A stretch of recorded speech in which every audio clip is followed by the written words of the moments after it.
ওয়া তাযাওয়াজু ফাইন্নী মুকাসিরুম বিকুমুল উমাম। নবীজি বলেন যে তোমরা বিবাহ করো এই জন্য যে আমি তোমাদের মাঝে উম্মতের আধিক্যতা নিয়ে গর্ব করব, যে আমার উম্মতের সংখ্যা সবচেয়ে বেশি এবং নবীজির উম্মত যেন বাড়ে, এই জন্য নবীজি উৎসাহিত করেছেন। বিভিন্ন সংস্থা, এনজিও, বিভিন্ন কিছুর মাধ্যমে আমাদের উৎসাহিত করা হয় কিসের উপরে? যেন সন্তান কম নেওয়া হয়। আর আমার নবীজি বলছে বেশি করে নাও। কেন? কারণ আমি নবী গর্ব করব আমার যে উম্মতের বংশে আওলাদ বেশি, তারা আমার নৈকট্য পাবেও বেশি। সুবহানাল্লাহ। এটা কার ঘোষণা? নবীজির ঘোষণা। যার বংশের আওলাদ বেশি সে হাসরের ময়দানে আমার নৈকট্য পাবে বেশি, সে আমার বেশি কাছে থাকবে। জান্নাতের মধ্যে সবচেয়ে উচ্চাসনে কে থাকবেন? আমাদের নবীজির। তার ওনার চেয়ে বড় পজিশন আর কারো থাকবে? কারো থাকবে না। এখন যদি নবীজির সান্নিধ্যে থাকা যায়, এর চেয়ে বড় নেয়ামত কি আর কিছু আছে? আর কিচ্ছু নেই, আর কিচ্ছু নেই। সুবহানাল্লাহ। নবীজি বলেন হাদিসে পাকে যে যার 3টা মেয়ে আছে, এই মেয়েদেরকে যে দ্বীনি তালিম দেয়, ভালো ইলম শিক্ষা দেয়, উপযুক্ত বয়সে ভালো ছেলের নিকট বিয়ে করায়, সে আর আমি জান্নাতে এইভাবে থাকবো। সুবহানাল্লাহ। এই 2 আঙ্গুল উঠায়া নবীজি বলেন যে সে আর আমি এইভাবে থাকবো। সুবহানাল্লাহ। তো এই 2 আঙ্গুল কত কাছে? নবীজি বুঝাই দিচ্ছেন যে সে আমার কত নিকটে থাকবে। তো বিয়ে না করলে কি মেয়ে পাওয়া সম্ভব? সম্ভব না। 3 মেয়ের ব্যাপারে নবীজির ঘোষণা। তো এক সাহাবাই দাঁড়ায় গেছেন, ইয়া রাসূলুল্লাহ, যার 2 মেয়ে, কারণ ওই সাহাবীর 2 মেয়ে ছিল। সুবহানাল্লাহ। ওই সাহাবীর 2 মেয়ে ছিল। ইয়া রাসূলুল্লাহ, কারো 2 মেয়ে থাকলে সে কি আপনার সান্নিধ্য পাবে না? তো নবীজি বলেন যে হ্যাঁ, সেও যদি তার 2 মেয়েকে সঠিক শিক্ষা দেয়, দ্বীনি তালিম দেয়, উপযুক্ত বাচ্চার কাছে বিবাহ দেয়, সেও আমার সাথে জান্নাতে এমনিই থাকবে। সুবহানাল্লাহ, সুবহানাল্লাহ। আরেক সাহাবী দাঁড়ায় গেছেন, দাঁড়ায় বলতেন ইয়া রাসূলুল্লাহ, কারো যদি 1 মেয়ে থাকে, ওই সাহাবীর ছিল 1 মেয়ে। সুবহানাল্লাহ। কারো যদি 1 মেয়ে থাকে, সে কি আপনার সান্নিধ্য পাবে না? নবীজি বলেন, মুচকি হেসে দেন। হেসে নবীজি বলতেছেন যে হ্যাঁ, কারো যদি 1 মেয়েও থাকে, সেও যদি তার মেয়েকে দ্বীনি তালিম দেয়, উপযুক্ত পাত্রের নিকট বিয়ে দেয়, সেও জান্নাতে আমার সাথে এমনিই থাকবে। সুবহানাল্লাহ, সুবহানাল্লাহ। মানে আওলাদদেরকে উত্তম শিক্ষা দেওয়া, আওলাদদেরকে উপযুক্ত স্থানে বিবাহ দেওয়া, আওলাদের আধিক্যতা নিয়ে প্রথমে কিন্তু নবীজি 1 বলার নাই, প্রথমে 2ও বলার নাই, প্রথমে 3 দিয়ে শুরু করছেন। সুবহানাল্লাহ। যে যার বংশে যার আওলাদ বেশি, তার জন্য সুসংবাদও বেশি। তো মেয়েদের জন্য যা সুসংবাদ, ছেলেদের জন্য তার দ্বিগুণ। কারণ ছেলেদের লাগাম ধরা অনেক কঠিন, ছেলেদের লাগাম ধরা অনেক কঠিন। আল্লাহু আকবার কবীর। তো আল্লাহর হাবিব সাল্লাল্লাহু আলাইহি সাল্লাম ইরশাদ করতেছেন যে তোমরা বিবাহ করো। সাহাবায়ে কেরামের মধ্যে নবীজি জায়গায় জায়গায়, এমনকি রাস্তার মধ্যে যদি কোনো অবিবাহিত যুবককে দেখতেন, নবীজি সাক্ষাৎ করতেন, সালাম বিনিময়ের পরে প্রশ্ন করতেন যে বিয়ে করো না কেন? জাবের রাদিয়াল্লাহু আনহু, জাবের রাদিয়াল্লাহু আনহু অবিবাহিত, ওনার বাবা শহীদ হয়ে গেছেন উহুদের যুদ্ধে। এই ঘটনা, এই হাদিসে পাক আমি বয়ান করছি, এই মসজিদে বয়ান করছি। তো জাবের রাদিয়াল্লাহু আনহুকে নবীজি বলেন যে জাবের, তোমার না বোন আছে, এই বোনদের দেখাশোনা কে করবে? তো জাবের, তুমি বিয়ে করো না কেন? জাবের রাদিয়াল্লাহু আনহু বলতেছেন যে ইয়া রাসূলুল্লাহ, ইনশাআল্লাহ বিয়ে করব। তো পরবর্তীতে আবার জাবের রাদিয়াল্লাহুর সাথে বিয়ে হয়েছে এক বিধবা মহিলার। অথচ জাবের রাদিয়াল্লাহু আনহু কিন্তু আগে কোনো বিয়ে করেন নাই, তিনি কিন্তু কুমার ছিলেন, আর বিয়ে করছেন একজন বয়স্ক বিধবা মহিলাকে। তো নবীজির সাথে আবার রাস্তায় সাক্ষাতের পরে বলতেছেন যে সালাম বিনিময়, আসসালামু আলাইকা ইয়া রাসূলুল্লাহ। তো কথাবার্তার মাঝখানে নবীজি বলেন যে জাবের, বিয়ে করলা ঠিক আছে, তুমি কুমারী মেয়ে বাদ দিয়ে, তুমি তো একজন কুমার ছেলে, কুমারী মেয়ে বাদ দিয়ে বিধবা কেন বিয়ে করলে, বয়স্ক কেন বিয়ে করলে?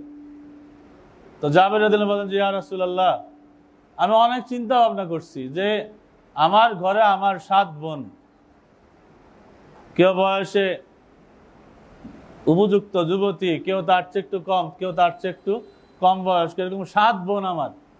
7 বোনকে কন্ট্রোল করার জন্য আমি যদি তাদের বয়সে আরেক কুমারী মেয়ে বিয়ে করি, তারা সারাদিন খেলাধুলা করবে, কন্ট্রোল করতে পারবে না।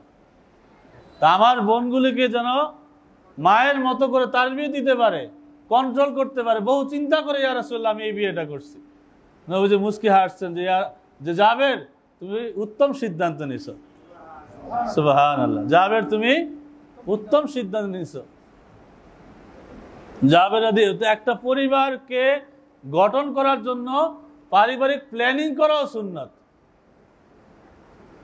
পারিবারিকভাবে পরিকল্পনা করা। পরিবার পরিকল্পনা মানে এই না যে সন্তান কমায় ফেলাও, এটা কমাও সেটা কমাও। পরিবার পরিকল্পনা মানে এই না যে পরিবারের জন্য দরকার হইল মাসে 50 কেজি চাল, আমি প্ল্যান করে কিনা আনলাম 30 কেজি চাল, আর বললাম যে 1 কেজি করেই চালাইতে হবে। এটার নাম পরিবার পরিকল্পনা না। আওলাদের সঙ্গে কমায় ফেলা, এটা পরিবার পরিকল্পনা না। এগুলি জেহালতি পরিকল্পনা, এগুলি অজ্ঞ পরিকল্পনা, কোরআন হাদিস সমর্থিত পরিকল্পনা না। বারবার আল্লাহ তাআলা বলেন যে তোমরা তোমাদের সন্তানদেরকে রিজিকের ভয়ে হত্যা করো না। রিজিকের, আল্লাহর হাবিব বলছেন যে তোমরা তোমাদের সন্তানদেরকে রিজিকের ভয়ে হত্যা করো না, কারণ সে দুনিয়াতে আসার আগেই আল্লাহ তার রিজিক পাঠায় দেন। একটা বাচ্চা যখন দুনিয়ায় জন্মগ্রহণ করে, সে দুনিয়াতে আসার আগেই তার রিজিক তার মায়ের বুকে আল্লাহ দিয়ে দেন। সে আসেও না এখনো দুনিয়াতে, আল্লাহ তার রিজিক পাঠায় দিচ্ছেন। তো সুতরাং সে তো তোমার ইনকামের দিকে তাকায় আসে নাই, সে আল্লাহ থেকে তার রিজিক নিয়েই আসছে। সুবহানাল্লাহ। আল্লাহ পাকের এত বড় দয়া, এত মহান আল্লাহর বান্দা হয়ে, এমন মহানবীর উম্মত হয়ে যদি আমরা সংকীর্ণ চিন্তা করি, হবে না। তো এই জন্য আমাদের নির্দিষ্ট নীতিমালা জানতে হবে যে বিবাহ করার ক্ষেত্রে কি কি জিনিস জানা আমাদের জরুরি। কারণ আল্লাহর হাবিব সাল্লাল্লাহু আলাইহি সাল্লামের দেওয়া রাস্তার, আল্লাহর হাবিবের সুন্নতের মধ্যে অনেক গুরুত্বপূর্ণ একটা আমল হচ্ছে বিবাহ। এই বিয়ে করার শরীয়তের হুকুম কি? 1 নাম্বার হুকুম হচ্ছে বিয়ে করা ওয়াজিব। বিয়ে করা কি? কার উপর ওয়াজিব? আলা মান ইয়াখাফুল উকুয়া ফিজ জিনা, তার উপর বিয়ে করা ওয়াজিব যে ভয় করে যে বিবাহ না করলে হয়তো সে জিনায় লিপ্ত হয়ে যাবে। এমন পুরুষের জন্য বা এমন মহিলার জন্য বিয়ে করা কি? ওয়াজিব। যার অন্তরের মধ্যে ভয় চলে আসছে, বিয়ে না করলে আমি জিনায় লিপ্ত হয়ে যাব, এবং যার আর্থিক ক্ষমতাও আছে, 2 দিকে শারীরিক এবং আর্থিক উভয় দিকের ক্ষমতা যার আছে, এবং যে ভয় করে জিনায় আমি লিপ্ত হয়ে যেতে পারি, তার জন্য বিয়ে করা ওয়াজিব। এবার খেয়াল করেন তো, আমাদের সমাজটা একটু মাপি শরীয়তের মানদণ্ডে। আমি আমার কথা বলতেছি না, আমার কথা 1 পয়সার মূল্য দেওয়া দরকার নেই। মোল্লা যদি মোল্লার কথা বলে, মোল্লার ঘরের হিস্টোরি বলে, বাদ দেন।